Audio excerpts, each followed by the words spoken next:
오늘 우리가 성경을 두 군데 봤는데요. 먼저 우리가 사도행전 19장 앞부분 본 것은 바울의 3차 전도 여행의 그 앞부분입니다. 바울이 3차 전도 여행을 안디옥에서 출발해서 갈라디아 또 부르기아 지나서 에베소에 도착했을 때 일어난 첫 번째 사건을 오늘 기록하고 있습니다. 바울이 그 에베소에 가서 어떤 제자들을 만나서 그들에게 묻습니다. 너희가 믿을 때에 성령을 받았느냐? 이렇게 묻습니다. 바울이 가는 곳마다 그렇게 묻지는 않았어요. 그런데 너희가 믿을 때에 성령을 받았느냐? 그 사람들의 모습 속에서 뭘 발견하고 그런 질문을 했는지는 모르겠습니다. 그리고 또 그들이 어떤 제자라고 그랬는데 누구의 제자인지도 분명하지가 않아요. 그래서 너희가 믿을 때 이게 누구를 믿는 건지도 구체적으로 나와 있지 않지만 그들이 믿는 자다. 근데 믿을 때 또 우리가 이제 다른 성경에는 믿은 후에 성령을 받았느냐 이렇게 질문을 하게 됩니다. 그랬을 때 그들이 우리는 성령이 있음도 듣지 못했다. 성령에 대해서 전혀 아는 바가 없다고 대답을 합니다. 그러면 너희가 세례는 받았느냐? 무슨 세례냐? 이렇게 대답하니까 요한의 세례를 받았습니다. 이렇게 대답을 해요.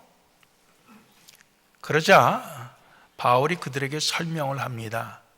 요한이 세례를 베풀 때 그 세례는 회개의 세례고 세례만 베푼 게 아니라 그의 메시지, 그의 설교가 있는데 그 설교는 내 뒤에 오시는 이는 나보다 더 크신 분인데 그분을 믿으라, 곧 예수라 하는 그런 메시지가 세례 요한의 메시지였다고 그들에게 말씀해 주는 것입니다.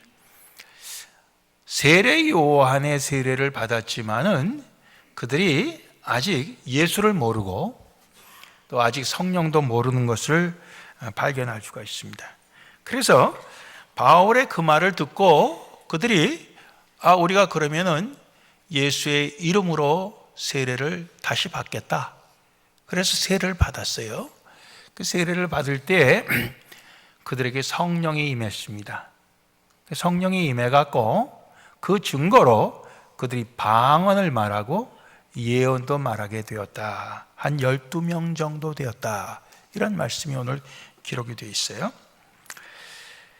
자, 오늘 이 말씀 속에서 우리는 요한의 세례와 예수님의 세례, 이것이 좀 다른 것이구나 하는 것을 우리는 금방 깨달을 수가 있어요.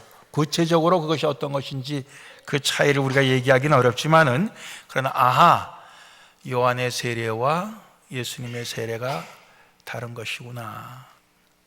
예수님의 세례는 성령의 세례구나. 이런 것을 우리가 짐작할 수가 있는 것이죠.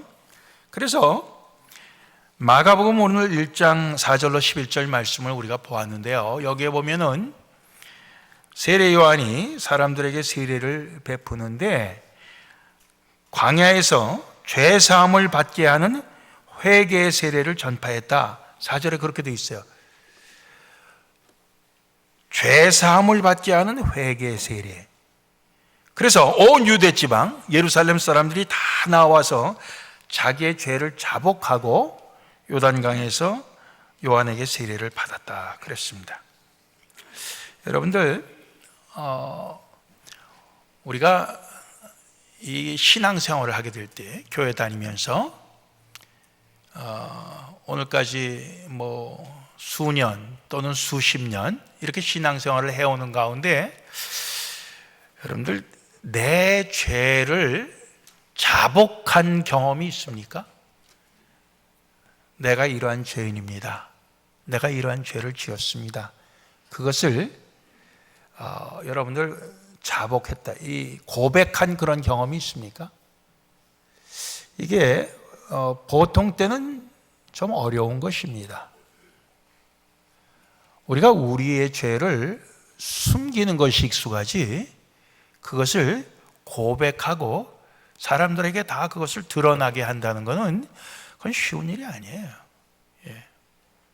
그렇죠? 그런데 우리가 신앙의 경지에서 사실 어떻게 보면은 제일 첫 번째 우리가 해야 될 일은 바로 내가 이러이러한 죄를 지은 죄인입니다 하는 죄인으로서의 그 고백, 죄의 자복이 있어야 된다 하는 거죠. 세례 요한이 세례를 베풀 때 그것을 전제로 해서 죄를 고백한 사람들에게 요단강에서 물로 세례를 주었다는 것이죠. 그는 세례만 준 것이 아니라 이러한 전파를 합니다. 오늘 마가복음 1장 7절 보면 나보다 능력 많으신 이가 내 뒤에 오시나니 나는 굽혀 그의 신들매를 풀기도 감당치 못하겠노라. 내가 그 신발끈을 푸는 그것도 나에겐 과분하다. 그런 얘기입니다. 또 나는 너에게 물로 세례를 주었지만은 그는 성령으로 너에게 세례를 주시리라. 이렇게 말씀을 하셨어요.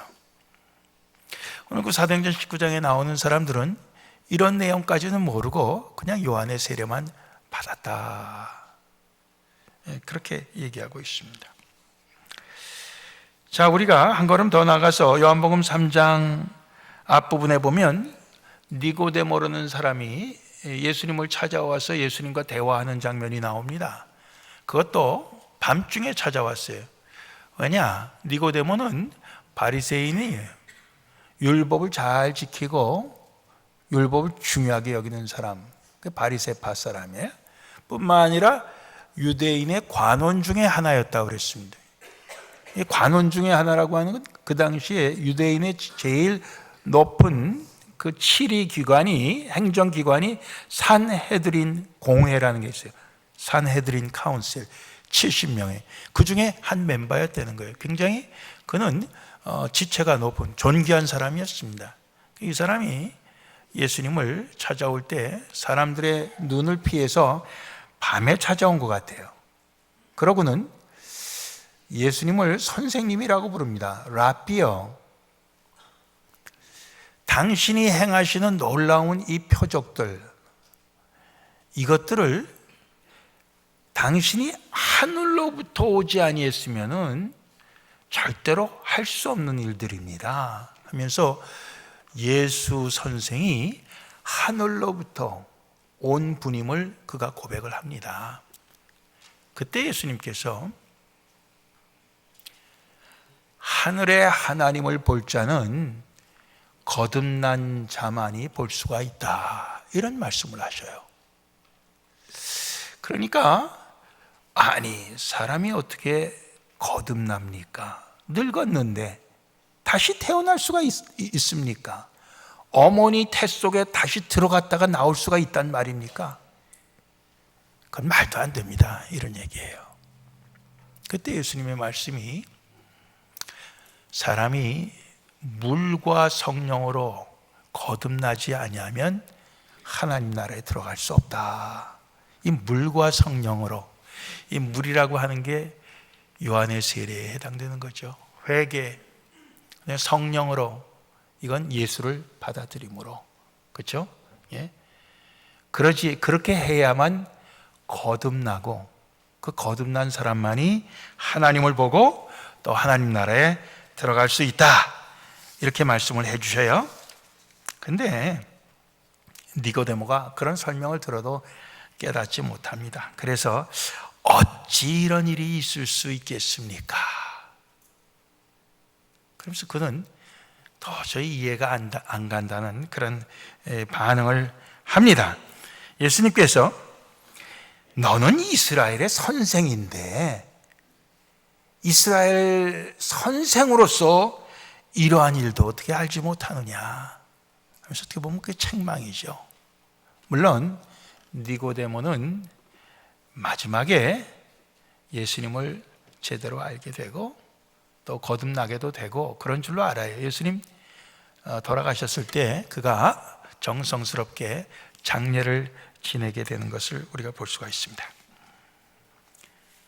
자, 예수님께서 이 땅을 떠나시기 전에 마지막으로 제자들에게 명령하시고 약속하신 말씀이 있어요.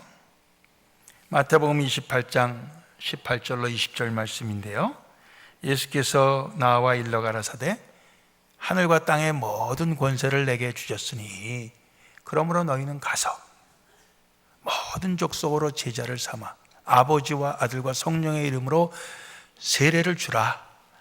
그리고 내가 너희에게 분부한 모든 것을 그들에게도 가르쳐서 그것을 지키게 해라. 볼지어다 내가 세상 끝날까지 너희와 항상 함께 있으리라. 앞에 나오는 것은 명령이고요, 뒤에 나오는 것은 약속입니다. 앞에 나오는 명령은 뭡니까? 사람들에게 가서 제자 삼고 세례 주고 그리고 가르치고 그리고 그 가르친 것을 그들이 지키게 해라, 순종하게 해라. 그게 명령이에요. 그리고 내가 세상 끝날까지 너희와 항상 함께 있으리라는 건 약속입니다. 예수님께서 세상을 떠나 하나님 우편에 이제 가 계시는데 어떻게 세상 끝날까지 항상 함께 있겠다고 약속을 하셨는가? 이건 바로 예수님께서 성령으로 우리 가운데 함께 하실 것을 말씀하시는 거거든요. 그렇죠? 사도행전 1장 8절 말씀도 오직 성령이 너에게 임하시면 너희가 권능을 받고 능력을 받는다 이거예요. 예루살렘과 온 유대와 사마리아와 땅끝까지 이르러 내 증인이 되리라 이렇게 말씀하셨어요. 되리라 하는 건 될 것이다, 예언이에요. 어떻게 보면 그건 명령이기보다는 예언이고 명령이기보다는 약속입니다. 약속이에요. 너희에게 성령이 임할 것이다. 너희에게 성령을 보내줄 것이다. 그래서 성령이 너희에게 오시면은 너희가 능력을 받아서 땅끝까지 내 증인이 될 것이다. 이게 약속이에요. 약속입니다. 자, 그 약속이, 그 예언이 그대로 이루어지는 게 사도행전에 쭉 나옵니다. 사도행전 2장에 베드로의 첫 번째 설교가 나오는데요, 그 베드로의 첫 번째 설교 마지막 부분이 이렇습니다. 33절 보면 하나님이 오른손으로 예수를 높이심에 예수님을 승천하게 하신 겁니다. 그가 약속하신 성령을 승천하신 예수님께서, 하늘로 올리우신 예수님께서 제자들에게 이 땅에 있을 때 약속하신 그 성령을 아버지께로부터 받아서 너희 보고 듣는 이것을 우리에게 부어주셨느니라. 성령을 우리 제자들에게 부어주셨다는 거예요. 그래서 이들이 오순절 성령 임하실 때 방언으로 하나님의 말씀을 막 전파하게 된 거 아닙니까? 그런즉 이스라엘 온 집이 정령할지니 너희가 십자가에 못 박은 이 예수를 하나님이 주와 그리스도가 되게 하셨다. 그걸 듣는 사람들이 마음이 찔려요. 너희가 십자가에 못 박은 예수는 사실 하나님이 우리의 구주로 그리스도로 보내신 분이고 우리의 삶의 주님으로 보내신 그 예수님이다. 너희가 그 예수를 십자가에 못 박아 죽인 자지만 그러나 하나님은 그를 다시 살리셨고 또 하늘로 올리우시고 또 그 예수님은 우리에게 성령을 주셔서 지금 우리가 이렇게 복음을 담대히 너희들에게 말하는 것이다. 그랬을 때 그들의 마음이 찔렸다고 그랬어요. 듣는 사람들의 마음이 찔렸어요. 그래서 베드로와 다른 사도들을 붙잡고 형제들이여 우리가 어찌할꼬? What shall we do? 우리가 어떻게 하면 좋겠느냐? 그들이 양심의 가책이 됐어요. 간절한 마음으로 베드로 붙잡고 우리가 어떻게 하면 좋겠느냐. 베드로가 이렇게 얘기합니다. 너희가 회개하여 각각 예수 그리스도의 이름으로 세례받고 죄사함을 얻으라. 그리하면 성령을 선물로 받게 될 것이다. 이것은 너희와 너희 자손들과 또 멀리 있는 이방 사람들 모두에게 하나님께서 부르시는 모든 자들에게 주신 하나님의 약속이다. 이렇게 말씀하시는 거예요. 그러면서 너희가 이 패역한 세대, 약한 이 세상에서 구원을 받아라. 그때 사람들이 그 말을 받아들였어요. 그리고 세례를 받았어요. 그래서 그날에 제자의 수가 3,000이나 늘어났습니다. 그리고 그들은 사도의 가르침을 받아 서로 교제하며 떡을 떼며 기도하기를 힘쓸 때 하나님께서 구원받는 사람을 날마다 더 늘어나게 해 주신 것입니다. 자, 오늘 말씀 속에서 우리는 이 믿음의 세 단계를 볼 수 있습니다. 물론 이걸 더 잘게 여러 단계로 나눌 수도 있지만은 굵직굵직하게 우리 믿음의 단계를 세 단계로 나눌 수 있어요. 첫 번째 단계는 뭡니까? 그건 요한의 세례를 받는 단계입니다. 요한의 세례를 받는 단계. 즉 우리 죄를 자백하고 회개하는 단계입니다. 여러분들 수십 년 교회 생활 해왔는데 한 번도 내가 나의 죄인됨을 고백하는 그런 과정이, 그런 사건이, 그런 순간이 여러분들 없었다고 한다면은 여러분들 오늘 이 시간 주님 나는 죄인으로서이다. 어찌하면 좋겠습니까? 그런 자복하는 것이 있어야 됩니다. 내가 무슨 죄가 있다고 나만큼만 살면은 세상이 얼마나 좋은 세상이 될 텐데 나보다 나쁜 사람들 때문에 세상이 이렇게 아주 그냥 악해지는 거지. 여러분들 그런 우리 생각, 우리 스스로를 괜찮게 생각하는 생각, 그런 대부분 다 우리 모든 인간들에게 있죠. 왜냐하면 나보다 더 악한 사람을 찾으려면은 얼마든지 찾을 수 있거든요. 그러나 오늘 이 요한의 세례를 받는 단계, 이것이 우리 믿음의 단계에 있어서 어떻게 보면 제일 첫 번째 단계라고 생각합니다. 첫 번째 단계라고 그래서 뭐 그 정도야 눈 감고 넘어가지, 아닙니다. 첫 번째 단계이기 때문에 어떻게 보면 이것이 제일 중요할 수가 있어요. 우리 죄를 자복하는 단계. 두 번째 우리의 믿음의 단계는 예수님의 세례를 받는 단계입니다. 즉 오늘 성령의 세례라고 그렇게 표현되어 있어요. 거듭난다 이렇게도 표현이 되어 있어요. 즉 예수님을 우리의 구주로 영접하는 단계입니다. 우리의 구주로 영접하는 단계. 그 예수님의 세례, 즉 성령 세례를 받는 단계가 우리 두 번째 단계입니다. 많은 분들이 그 두 번째 단계까지 왔다고 생각을 해요. 근데 이제 하나 더 남은 단계가 있습니다. 그건 뭐냐면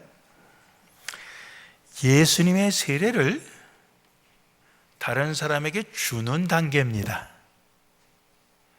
다른 사람에게 성령의 세례를 주는 단계예요. 즉 예수님과 하나님 나라를 전파하고 증거하는 단계. 성령의 이 너에게 임하면 너희가 능력을 받고 땅끝까지 이르러 내 증인이 되리라 그랬습니다. 되리라. 그 주님의 예언이 이루어지는 그 단계, 다른 사람들에게, 성령 모르는 자에게 성령을 알게 하고 성령을 받게 하고, 또 다른 사람들에게 그리스도를 영접하도록 하는, 그것을 도와주는, 즉 증인의 단계, 이것이 세 번째 단계인 것입니다. 자, 오늘 우리는 그러면 그 믿음의 세 단계 중에 어느 단계에 와 있습니까? 우리 스스로 한번 생각해요. 어느 단계에 와 있는가? 나는 어느 단계에 와 있는가? 그리고 나는 어느 단계로 가야 하는가? 이런 생각을 우리가 해봐야죠. 어느 단계로 가야 하는가? 사실은 이 단계는 계단과 같아서 이게 한 계단 넘었다고 그 다음에 그 먼저 지나간 그 계단은 없애버려도 되는 게 아니라고 생각합니다.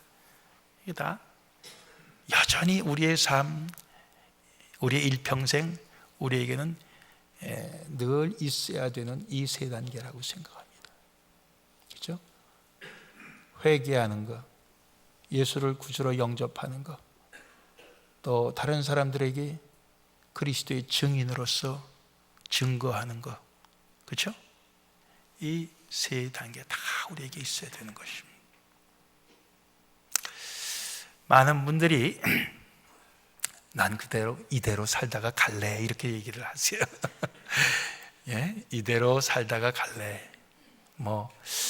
나 정도만 하면은 괜찮지 않아? 이렇게 여러분들 생각하기가 쉬워요. 그렇지만 여러분들 마지막 단계인 그 증인의 단계까지 가야 되는 겁니다. 많은 분들이 교회를 오래 다녔어도 제일 첫 번째 단계인 나는 죄인입니다. 이것조차도 주님 앞에서 고백하지 않고 교회를 수십 년 다니신 분들도 없지 않아 있어요. 심지어는 세례를 받았는데도 도대체 왜 자꾸만 예수가 날 위해 죽었다고 그러는지 난 알다가도 모르겠습니다. 그런 분들 이따금 만나 봅니다. 왜 그렇습니까? 교회는 다니지만 믿음의 이런 단계들을 우리가 거치지 않고, 우리가 알려고 하지 아니하고 경험하지 않으려고 하기 때문에 그런 것입니다. 그러나 2015년도 우리 새해 벽두에 우리는 이 믿음의 세 단계를 우리 속에 다 간직하기를 원합니다. 그래서 우리가 늘 주님 앞에 회개하고 늘 주님을 우리 가운데 모시고, 늘 다른 사람들 앞에 우리 가운데 있는 예수, 우리 가운데 있는 하나님의 나라를 사람들에게 증거하면서 사는 우리 모두가 될 수 있기를 주님의 이름으로 축원합니다. 기도하시겠습니다.